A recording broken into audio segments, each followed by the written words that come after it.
Good morning good morning good morning. कैसे हैं आप सभी लोग? तो अरे आप बोलोगे सर सलाम नहीं किया आपने, केम छो नहीं पूछा आपने, कि तो मान लीजिए कि सब पूछ लिया मैंने आपसे। सुप्रभात, केम छो, सलाम। उम्मीद है आप सब लोग बेहतर होंगे, अपना ध्यान रख रहे होंगे। और एग्जाम के पहले आपको बहुत ध्यान रखना है बेटा, बीमार पड़ने से बचना है, अननेसेसरी बाहर मत जाइए।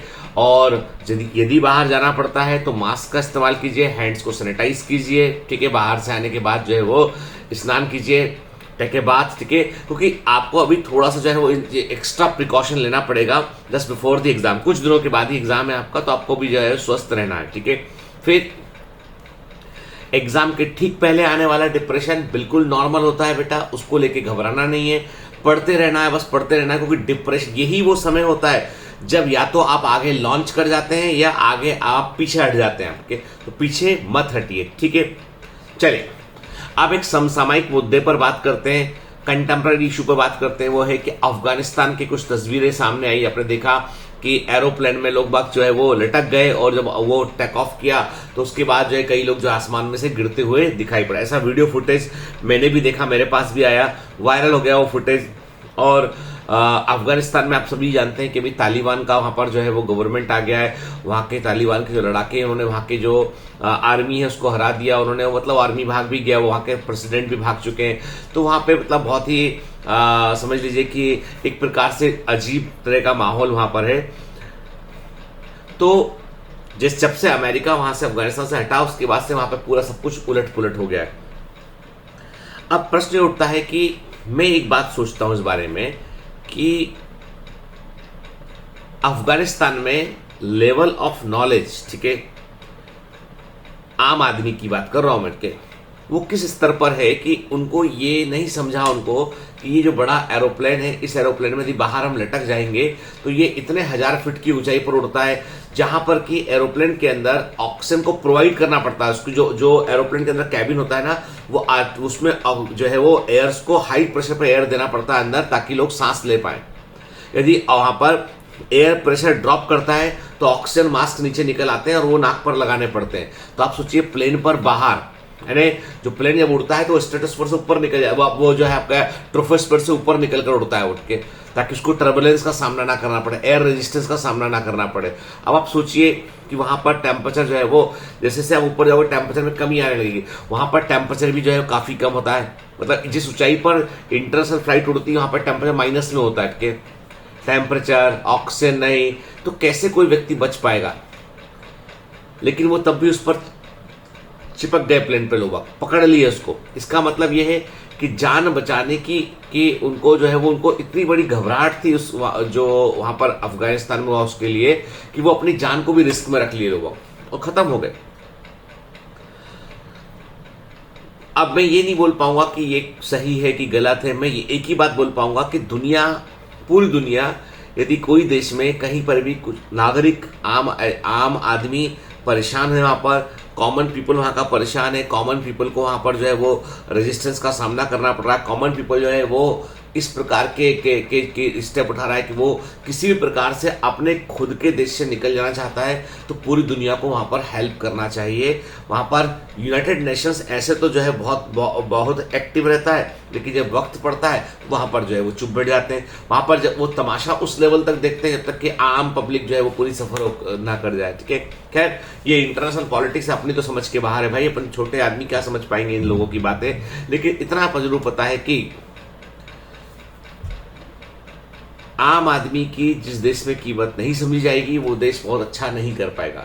कॉमन पीपल जो है they make the country greater. Norway जाइए, फिनलैंड जाइए, स्वीडन जाइए, आप जो है किसी भी यूरोपियन देश में जाइए, आप इवन इधर न्यूजीलैंड में जाइए आप, तो वहां पर एक कॉमन व्यक्ति की बात को सुना जाता है, और वो कॉमन व्यक्ति की बात का बड़ा मायना होता है, इसलिए वहां पर जो लोग पीसफुल रह पाते हैं।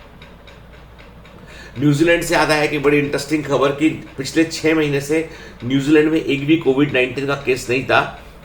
कल या परसों एक कोविड-19 का केस आया, वहां पे एक कोविड-19 का केस वहां पे मिला, तो पूरा न्यूजीलैंड लॉकडाउन कर दिया गया कि 6 दिन के लिए पूरा न्यूजीलैंड लॉकडाउन है, कि भाई कोई 7 दिन के लिए कोई घर से बाहर नहीं निकला, क्योंकि एक कोविड-19 का केस कंट्री में आ चुका है। कितना स्ट्रांग, मतलब लोग पूरा प्रिकॉशन ले रहे, सब कुछ ले रहे, परंतु एक व्यक्ति कोई पॉजिटिव आ गया, वो जहां जहां ट्रेवल किया वो सारी जगह बंद कर दी गई, और इवन इनफैक्ट कंट्री में जो है वो लोगों से क्या 6 दिन 7 दिन आप वर्क फ्रॉम होम कीजिए, आप कहीं केसेस और ना बढ़ जाए। तो कई छोटे देशों के अपने फायदे अपने नुकसान भी होते हैं हालांकि, लेकिन अभी इतना पता है कि बिडेन ने बोला, जो अमेरिकन प्रेसिडेंट बिडेन ने बोला कि भाई हमने तो टेररिज्म को रोकने के लिए अफगानिस्तान पर हमला किया था, उस पर हम कंट्रोल किए हुए थे, हमने गवर्नमेंट वहां पे कौन सी होगी क्या होगी इसको लेकर हमने कोई इंटरफेयर नहीं किया, और हमारा कोई पर्पज ये था भी नहीं। तो यूएसए का अपना सोचना है, बाकी नेबरिंग कंट्रीज जो है अपने आप तनाव में आ चुकी है, क्योंकि जो है वो पुराना भी इतिहास देखा जाए तो एक्चुअली जो है आज जो गवर्नेंस है वो वैश्विक सौहार्द पर होना चाहिए। समझते हैं वैश्विक सौहार्द को, यदि मैं ऐसे बोलूं कि ग्लोबल पीस के ऊपर होना चाहिए।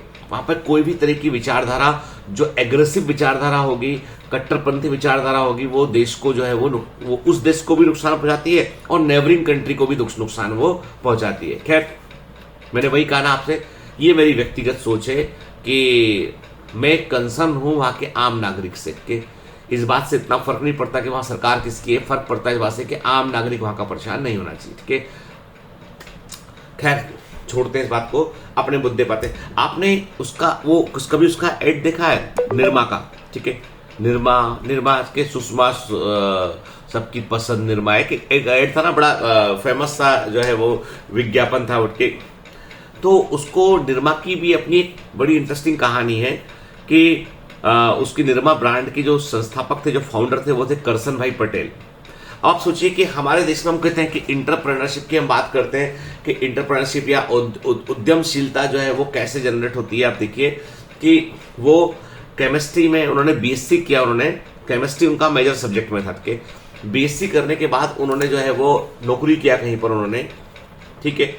और अब चूंकि नौकरी में उतनी कमाई होती नहीं थी, एक्स्ट्रा घर में और भी रिक्वायरमेंट होती है, पर इनिशियल जॉब में तो कम पैसा मिलता है। तो चूंकि उनको केमिस्ट्री में का नॉलेज था और वो कहीं पर वो लैब असिस्टेंट थे, नौकरी क्या है लैब असिस्टेंट, को कितना सा सैलरी मिलता है, वो कहीं पर केमिस्ट्री की लैब में असिस्टेंट थे। घर आके उन्होंने जो एक दिन सोचा कि क्या मैं ऐसा कर सकता हूं मेरे नॉलेज से कि जिससे कि मैं कुछ एक्स्ट्रा पैसा कमा पाऊं।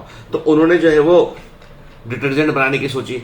वो जमाना था जब जो है हिंदुस्तान जो है वो यूनिलीवर, मतलब हम बोलेंगे यूनिलीवर ब्रांड जो था, हिंदुस्तान यूनिलीवर का जो है सर्फ का राज था ने। डिटर्जेंट के नाम पर पूरे कंट्री में एक ही ब्रांड सबसे बड़ा प्रोमिनेंट ब्रांड था, वो था सर्फ के। सर्फ वही सर्फ, दाग अच्छे के। तो सर्फ जो है वो बड़ा भारी ब्रांड था। यहाँ पे उस समय हर आदमी सर्फ का ही, मतलब ये हालत थी कि डिटर्जेंट को लोग सर्फ बोलते थे। मतलब जैसे टूथपेस्ट को लोग कोलगेट बोलते रहे, आज भी बोलते लोग, ऐसे डिटर्जेंट को लोग सर्फ, भाई सर्फ ले आना, सर्फ मतलब सर्फ इतना बड़ा ब्रांड था। तो उन्होंने सोचा क्यों ना मैं डिटर्जेंट बनाऊं।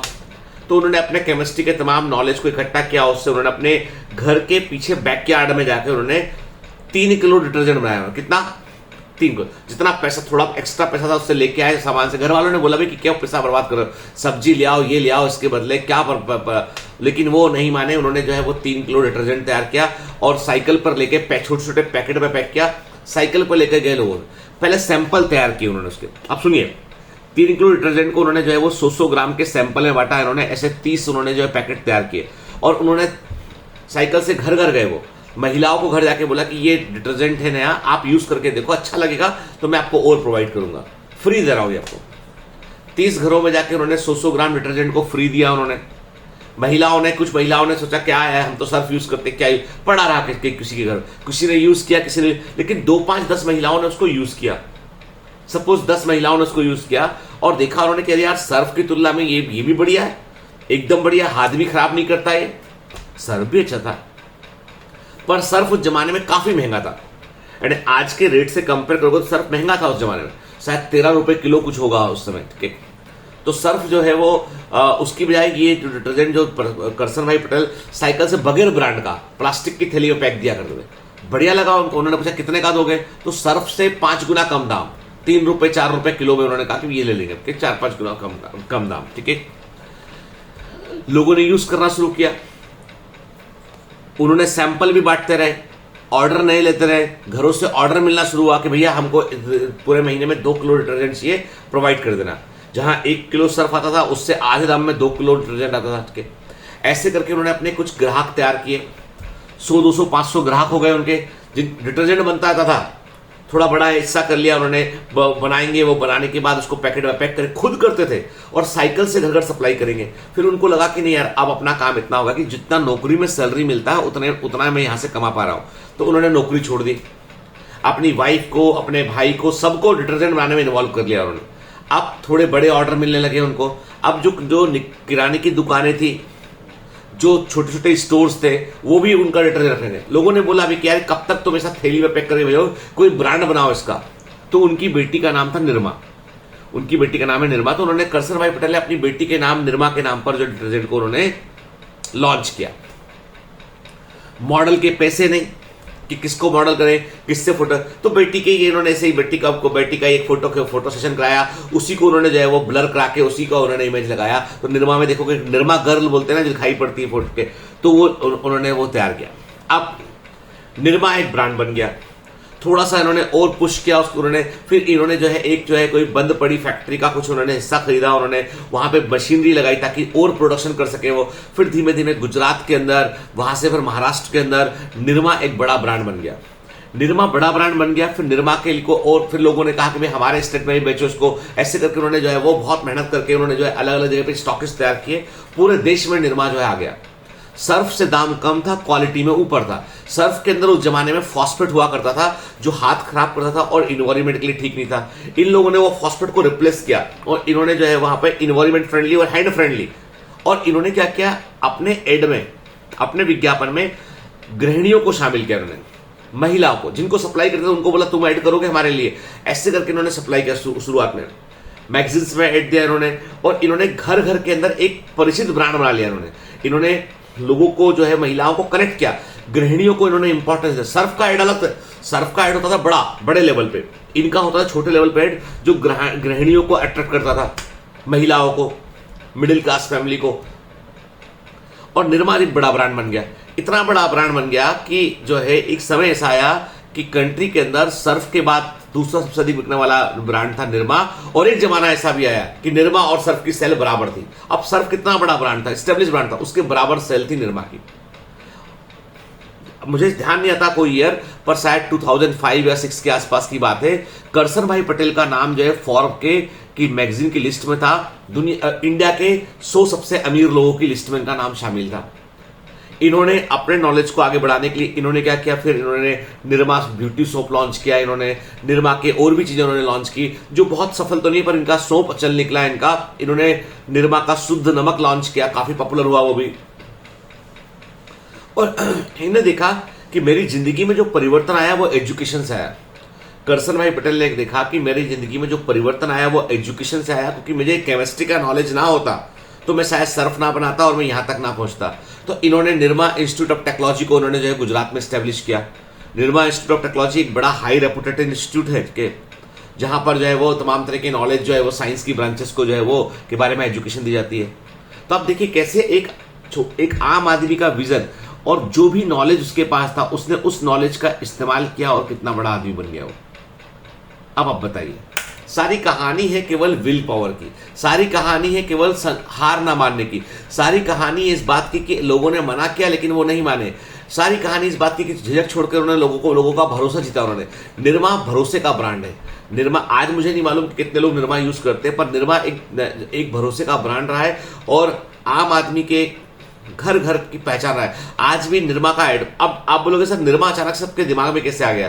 कल मैं कोई शादी का कोई वीडियो देख रहा था कहीं पे, मेरे किसी फ्रेंड ने भेजा, तो उसमें बारात में लोग बाग लाइफ बॉय, निरमा, इनके एड पर डांस कर रहे थे। तो निरमा के एड पे कोई डांस कर रहा होगा, उसमें सबकी पसंद निरमा के, तो वो देख के मेरे दिमाग में क्या है, निरमा के बारे में बात करते हैं। चलो ठीक है, कैसी लगी आपको कहानी है। तो दरअसल मैं आपसे एक बात हमेशा कहता हूं कि जिसको आगे जाना है ना उसके पास रास्ता भी मिलता है, उसे राह भी मिलती है उसे, बस जो कमी रह जाती है वो होती है खुद पर यकीन करके आगे बढ़ने। जब तुम आगे बढ़ोगे ना लोग तुम पे शक करेंगे, लोग तुम्हारे विचार को खारिज करेंगे। जब तुम थोड़े और आगे बढ़ोगे लोग तुम्हें पीछे खींचेंगे, थोड़े और आगे बढ़ोगे लोग बोलेंगे यार नहीं खतरा है बहुत भरा, थोड़ा और आगे बढ़ोगे लोग बोलेंगे तुम बर्बाद हो जाओगे। और जब तुम आगे बढ़कर शिखर पर पहुंच जाओगे लोग बोलेंगे देखो मैंने कहा था ना तुम कर जाओगे। ये वही लोग हैं जो मना कर रहे थे। इसलिए प्लीज पढ़ने को लेके कोई कोताही ना बरते। आपके पास जो भी नॉलेज है वो कभी ना कभी काम आएगा आपके। आप बिल्कुल भी जो है वो अपने आप को किसी से कम ना समझे। Have a great day, all the best, bye bye.